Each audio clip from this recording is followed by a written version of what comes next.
नमस्कार दोस्तों, आपके यूट्यूब चैनल जीके भाई अहमद गौतम में स्वागत करते हैं। और सभी लोग लाइक शेयर और सब्सक्राइब करना बिल्कुल ना भूलें, क्योंकि आज हम मिलते हैं अपने संविधान की क्लास में। कल क्लास नहीं हो पाई थी, उसका मुझे खेद है, लेकिन हम नई क्लास में आज फिर जुड़ते हैं और वहाँ से अपनी शुरुआत करते हैं जहाँ मैंने चीज़ों को छोड़ा था। तो आपको पता होगा, हमने बेबेल योजना कंप्लीट कर ली थी, माउंटबेटन योजना कंप्लीट कर ली थी। अब हम बात करेंगे, अब भारत के विभाजन की बात करेंगे। भारत में किस माध्यम से भारत का विभाजन हुआ, कौन कौन से देश अलग हुए, उनके बारे में अच्छे से समझेंगे। ठीक है, तो सबसे पहले देखो, अब देखो सबसे पहले हेडिंग डालो, भारत शासन अधिनियम 1947। देखो बात करें भारत शासन अधिनियम 1947, यहाँ से क्वेश्चन पूछा जाता है कि याद रखना, इसके माध्यम से भारत और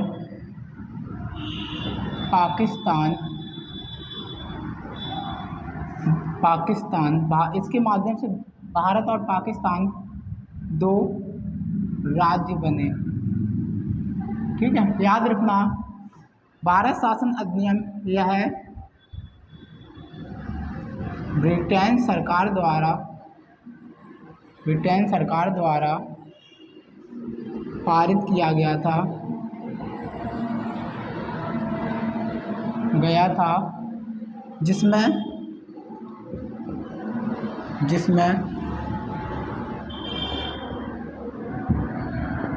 जिसमें माउंटबेटन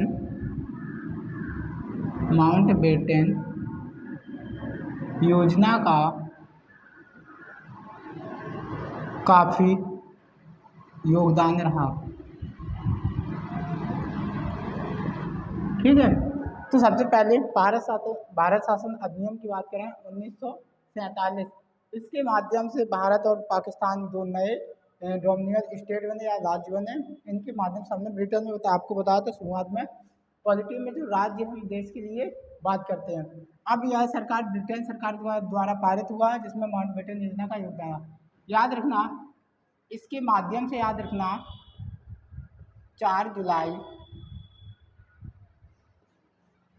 जुलाई 1947 को भारत विभाजन का बिल ब्रिटिश संसद में पेश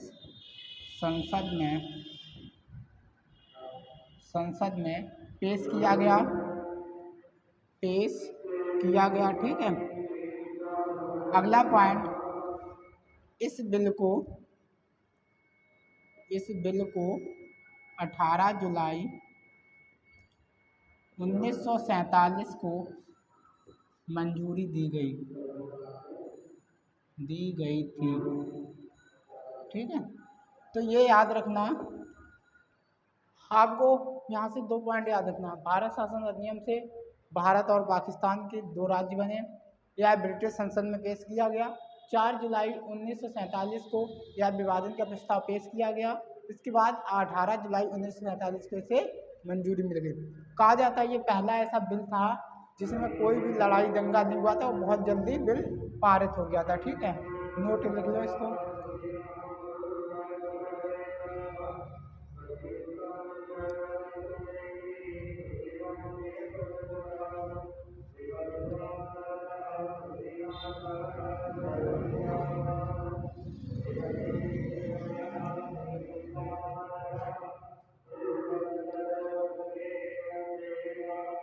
लिख लिया यहाँ पे। ठीक है, अब बात करते हैं, हम अगले पॉइंट पे चलते हैं। हम बात करेंगे अगले पॉइंट की।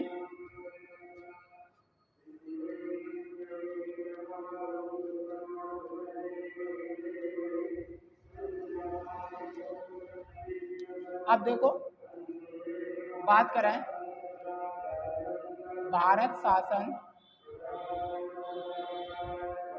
अधिनियम 1947, इसके तहत देखो 2 बने, एक तो भारत बना एक भारत बना, एक पाक बना। ठीक है, भारत याद रखना 15 अगस्त 1947 को बना। और याद रखना भारत के प्रथम पीएम कौन बने? पंडित जवाहरलाल नेहरू।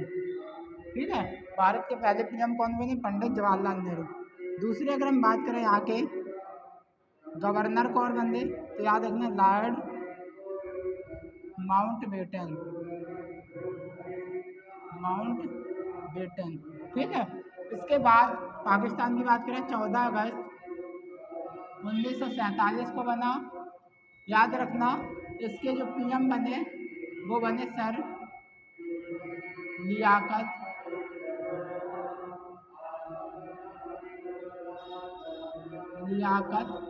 अली खान।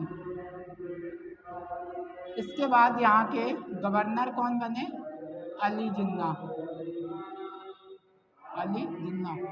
अब इन दोनों के बीच एक सीमा बनी जिसका नाम था रेड क्लिफ रेखा। याद रखना यह 1947 में सर रेड क्लिफ के द्वारा निर्धारित की गई थी।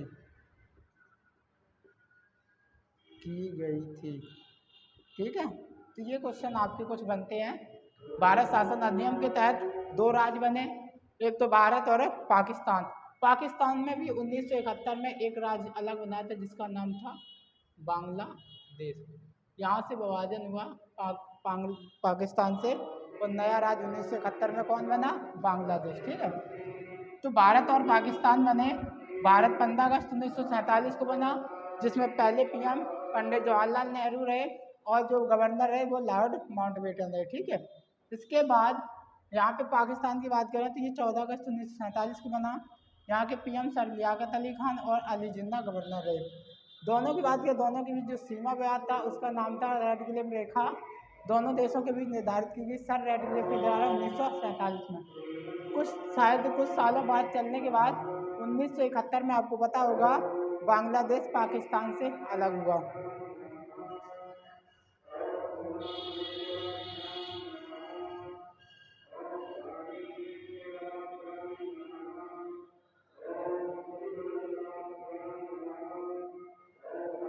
ठीक है, अब साफ दिख रहा होगा।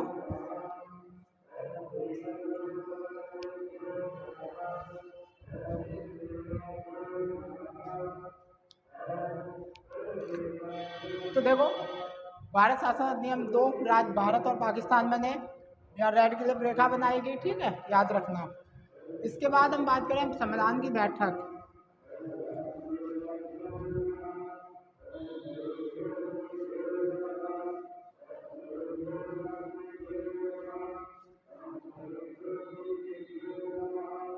देखो, अब बात करते हैं हम संविधान की बैठकें, कुछ पीछे चलते हैं।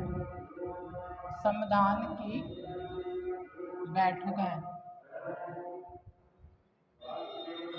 तो यहाँ से बात करते हैं प्रथम बैठक। प्रथम जो बैठक हुई थी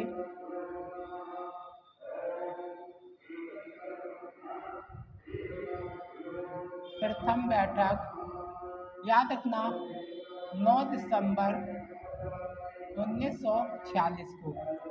स्थान पूछा जाता है, स्थान आपके दिल्ली के संसद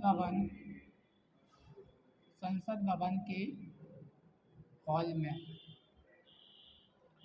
देखो, प्रथम बैठक 9 दिसंबर 1946 को हुई थी, जो दिल्ली के संसद भवन हॉल में हुई थी। अब यहाँ से क्वेश्चन पूछा जाता है, इसमें एक सदस्य अध्यक्ष चुने गए, वो भी कैसे? स्थायी, यानी कि अस्थायी रूप से चुने गए। अस्थायी, याद रखना डॉक्टर सच्चिदानंद सिन्हा। यानी याद रखना जो डॉक्टर सच्चिदानंद सिन्हा थे वो सबसे बुजुर्ग व्यक्ति थे संविधान सभा में, क्योंकि रूस में भी जब संविधान बना था वहाँ से सबसे बुजुर्ग व्यक्ति को चुना गया था। इस वजह से क्या हुआ, डॉक्टर सच्चिदानंद को यहाँ सबसे बुजुर्ग होने के कारण अस्थायी रूप से अस्थायी अध्यक्ष चुना गया। ठीक है, याद रखना। इसके बाद यहाँ पे उपाध्यक्ष चुने गए। उपाध्यक्ष याद रखना एच.सी. मुखर्जी।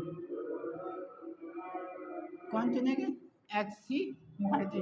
इसमें अगर हम बात करें कुल 216 सदस्य 216 सदस्य शामिल हुए थे। याद रखना शामिल हुए थे। अगला पॉइंट, इसमें देशी रियासतों ने भाग नहीं लिया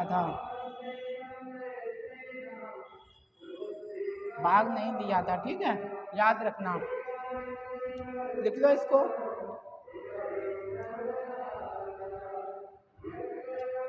तो देखो प्रथम बैठक की बात करें 9 दिसंबर 1946 को स्थान दिल्ली के संसद भवन में हॉल में हुई थी। अस्थायी अध्यक्ष डॉक्टर सच्चिदानंद सिन्हा, उपाध्यक्ष एच.सी. मुखर्जी। कुल 216 सदस्य शामिल हुए, जिसमें देशी रियासतों ने भाग नहीं लिया था पहली बैठक में। याद रखना, ठीक है।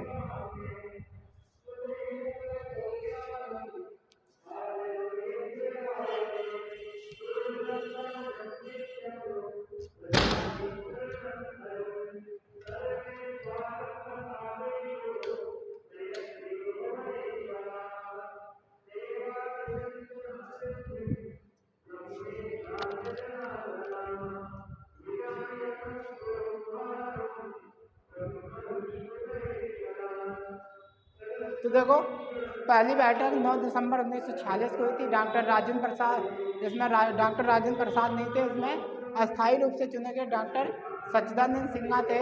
और याद रखना इसमें जो उपाध्यक्ष थे एच.सी. मुखर्जी।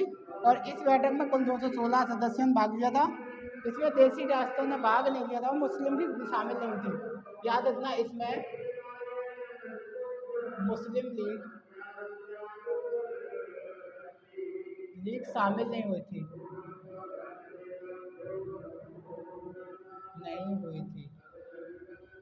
ठीक है, याद रखना। अब देखो बात करते हैं दूसरी बैठक पे चलते हैं। दूसरी बैठक की अगर हम बात करें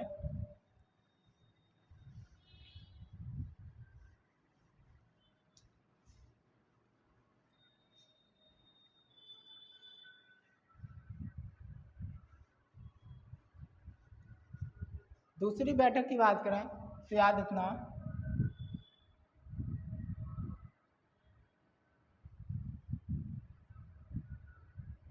दूसरी बैठक, यहाँ से क्वेश्चन पूछा जाता है। ये 11 दिसंबर 1946 को स्थान दिल्ली के संसद भवन के हॉल में। ठीक है, याद रखना। इसके बाद यहाँ से हम बात करें, इसमें एक स्थायी सदस्य चुने गए। उसमें इसमें स्थायी सदस्य चुने गए डॉक्टर राजेंद्र प्रसाद। डॉक्टर राजेंद्र प्रसाद इसमें स्थायी अध्यक्ष चुने गए। याद रखना इसमें संवैधानिक सलाहकार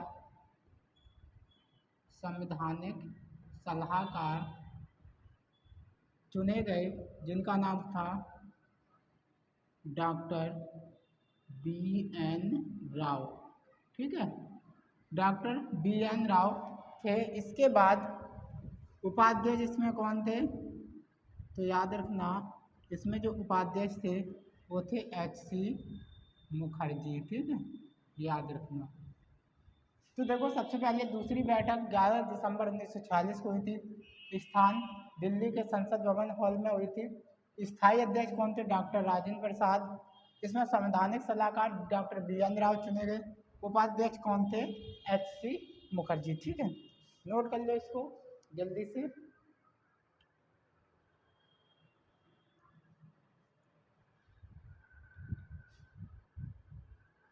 नोट करिए। यहाँ से देखो क्वेश्चन आपके पक्के 1-2 क्वेश्चन पूछ ले आते हैं। यहाँ से आपके पैट के एग्जाम में भी क्वेश्चन आए थे, यूपी पैट जो होता है।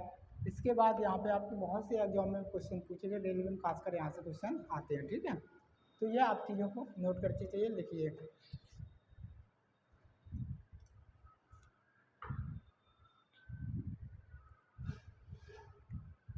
हटा दें इसको। अब देखो बात करते हैं तीसरी बैठक। बात करेंगे तीसरी बैठक। देखो बात करेंगे तीसरी बैठक।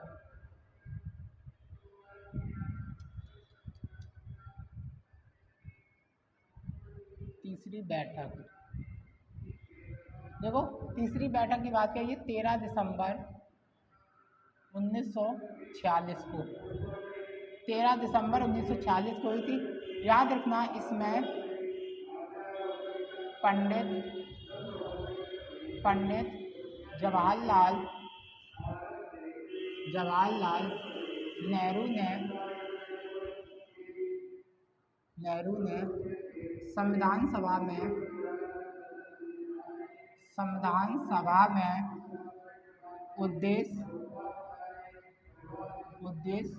प्रस्ताव, या बोल सकते हैं प्रस्तावना की पृष्ठभूमि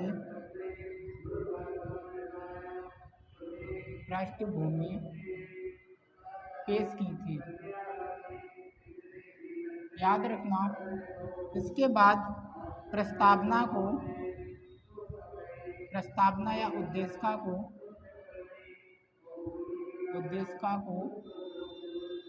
22 जनवरी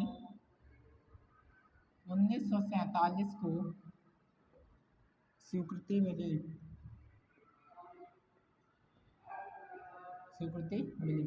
अगर हम बात करें प्रस्तावना के जनक कौन कहे जाते हैं, याद रखना पंडित जवाहरलाल नेहरू। देखो प्रस्तावना की बात करेंगे, आगे एक चैप्टर है प्रियम्बल, जिसमें संविधान का पूरा बताया गया कि इसमें संविधान में क्या क्या चीज़ें दी गई, कैसे क्या। सभी वही पृष्ठभूमि 13 दिसंबर 1946 को पंडित जवाहरलाल नेहरू ने पेश की थी, और इसे 22 जनवरी 1947 को स्वीकृति मिली थी। प्रस्तावना का जनक इसी कारण पंडित जवाहरलाल नेहरू को कहा जाता है। देख लो इसको।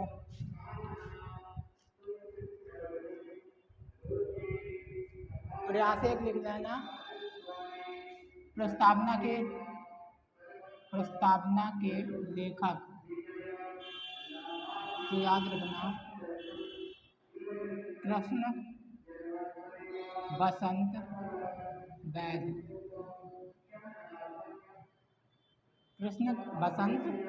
ठीक है, लिख लो।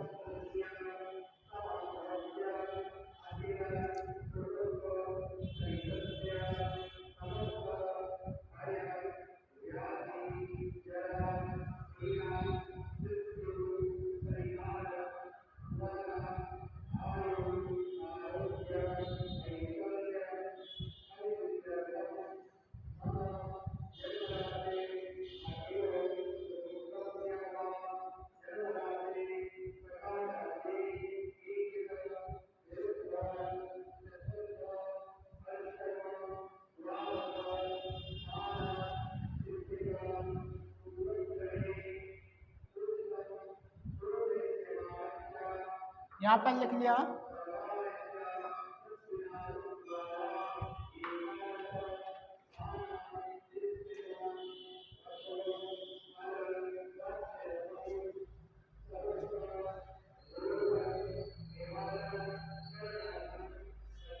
तो यहाँ से आपको भी याद रखना, ठीक है। तीसरी बैठक 13 दिसंबर 1946 को, इसमें पंडित जवाहरलाल नेहरू ने संविधान सभा में वो प्रस्तावना की पृष्ठभूमि पेश की थी, और इसे 22 जनवरी 1947 को स्वीकृति मिल गई थी। इसके बाद प्रस्तावना का जनक डॉक्टर राजेंद्र प्रसाद पंडित जवाहरलाल नेहरू को कहा जाता है, ठीक है। प्रस्तावना के लेखक है जो कृष्ण बसंत वैद्य। अब देखो बात करते हैं अब बात करते हैं समितियाँ। समितियाँ, ठीक है। यहाँ पे बात करेंगे पहली जो यानी समितियों को हम सबसे पहले पढ़ेंगे। जैसे हम बात करें प्रांतीय संविधान समिति, प्रांतीय संविधान समिति, ठीक है। दूसरी पढ़ेंगे संघ संविधान संविधान समिति। तीसरी पढ़ेंगे संघ शक्ति समिति। इसके बाद चौथी पढ़ेंगे राज्य समिति, राज्य समिति। तो ये देखो चारों याद रखना है, ये याद रखना है पंडित जवाहरलाल नेहरू, ठीक है। इसके बाद दूसरे, ये तो पहले और दूसरे बात का झंडा समिति, झंडा समिति। इसके बाद दूसरा रियासत समिति, रियासत समिति। इसके बाद तीसरी देसी रियासत समिति, देसी रियासत समिति। इसके बाद चौथी देसी रियासत हो गई, नियम समिति, नियम समिति। इसके बाद कार्य संचालन समिति। तो ये याद रखना, ये जो हैं डॉक्टर राजेंद्र प्रसाद, ठीक है। ये जो है डॉक्टर राजेंद्र प्रसाद की है, याद रखना, ठीक है। तो लाइट चली गई, इस वजह से थोड़ा रुकना पड़ेगा, आपको एडजस्ट करना पड़ेगा, ठीक है।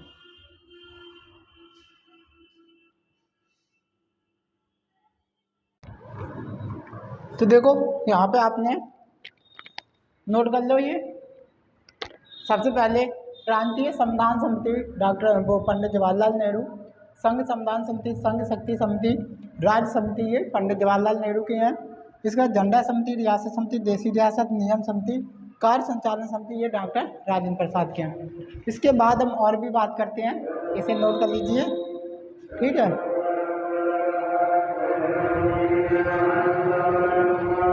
तो ये नोट कर लेना। अब देखो बात करते हैं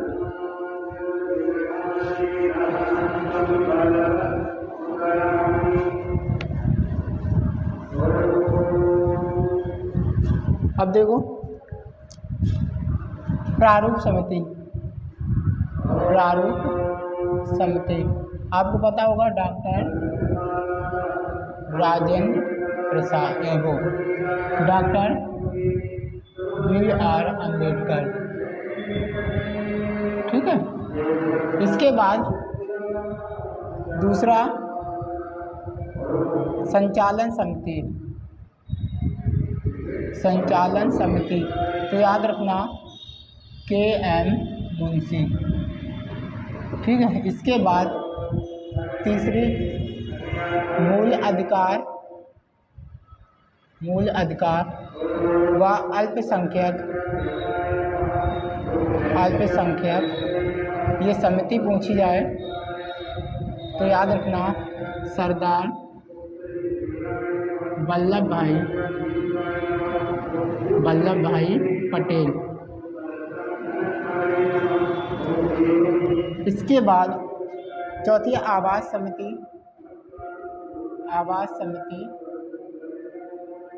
तो याद रखना पट्टाभी सीतारमैया। इसके बाद मूल अधिकार उप समिति, तो याद रखना JB कृपलानी। इसके बाद अल्पसंख्यक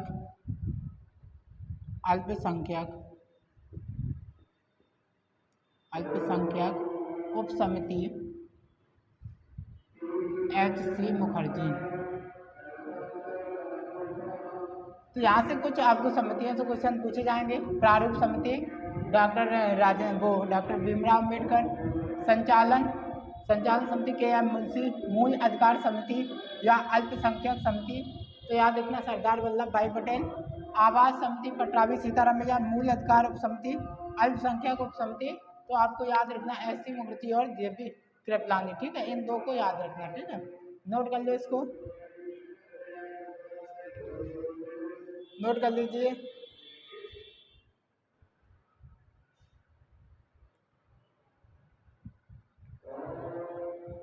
सभी लोग जल्दी जल्दी से नोट करिए। ठीक है, क्योंकि एग्जाम में यहाँ से क्वेश्चन, आपके परीक्षा एग्जाम में यहाँ से क्वेश्चन पूछ लिए जाते हैं। खासकर समितियों से क्वेश्चन तो आपके कंपलसरी है पूछना, तो आप नोट कर लिए, इनके साथ में नोट करते चलिए। ठीक है, और सबसे ज़्यादा इम्पोर्टेंट आपकी ये रहती हैं, ये वाले। ठीक है, सबसे ज़्यादा। ठीक है, लिख लो।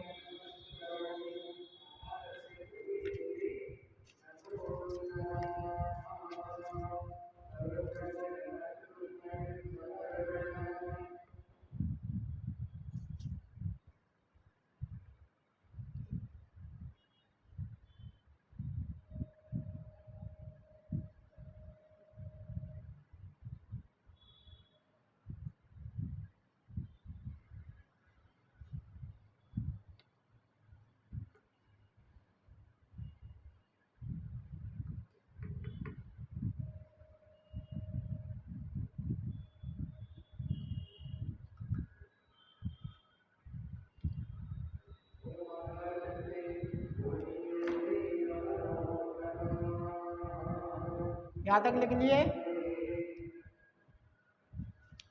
अब देखो हम बात करते हैं,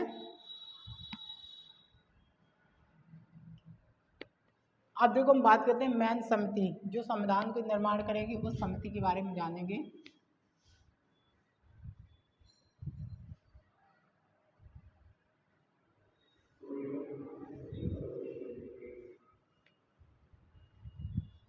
अब देखो बात करें परामर्श समिति।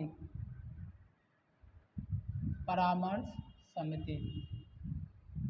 समिति की अगर हम बात करें, स्थापना 1947 में। इसके जो अध्यक्ष थे डॉक्टर BN राव। इसका कार्य क्या था? इसका कार्य था कि आप याद रखना, विदेशी संविधानों का ब्यौरा तैयार करना। यानी कि इस समिति ने कहा, जितने भी मेंबर थे, जितने भी यानी कुल सदस्य थे, उनसे ये कहा आप 60 देशों यानी आप विदेशों का दौरा करो। सभी ने 60 देशों का ब्यौरा तैयार किया था। और याद रखना, इसमें इन्होंने क्या किया था, संविधान में जब तैयार किया था, संविधान में 215 आर्टिकल और 13 अनुसूचियाँ बताई थी। 13 अनुसूचियाँ बताई थी। ठीक है, याद रखना, इन्होंने कहा संविधान में 215 आर्टिकल होने चाहिए और 13 अनुसूचियाँ। तो परामर्श समिति की बात करें तो स्थापना 1947 में डॉक्टर BN राव थे इसके अध्यक्ष। इसमें विदेशी संविधानों का ब्यौरा तैयार करना था इसका कार्य। और जब सदस्य गए 60 देशों का ब्यौरा तैयार किया, तो उन्होंने कहा कि संविधान में 215 आर्टिकल और 13 अनुसूचियाँ होनी चाहिए। ठीक है, तो यहाँ से क्वेश्चन इस समिति से बहुत कम पूछे जाते हैं। ठीक है, तो याद रखना, क्वेश्चन जो पूछे जाएंगे वो प्रारूप समिति से पूछे जाएंगे। ठीक है, सॉरी, थोड़ा आज लाइट की प्रॉब्लम चल रही है, आज क्लास शायद नहीं हो पाएगी, तो क्लास को आज इतना ही रखेंगे। कल हम नए सिरे से क्लास को शुरू करेंगे और जो आपकी संविधान समितियां हैं उनको दोबारा हम पढ़ेंगे। ठीक है, आप परेशान नहीं होइए और कल क्लास आपकी दोबारा होगी। ठीक है, मिलते हैं हम कल की क्लास में। सॉरी, थोड़ा लाइट का इशू चल रहा है, आज टाइम भी ज़्यादा हो गया थोड़ा इस वजह से। तो मिलते हैं अगली क्लास में। सभी लोग लाइक शेयर और सब्सक्राइब करना बिल्कुल ना भूलें, क्योंकि व्यूज इतने नहीं आ रहे जितने होने चाहिए। ठीक है, मिलते हैं अगली क्लास में।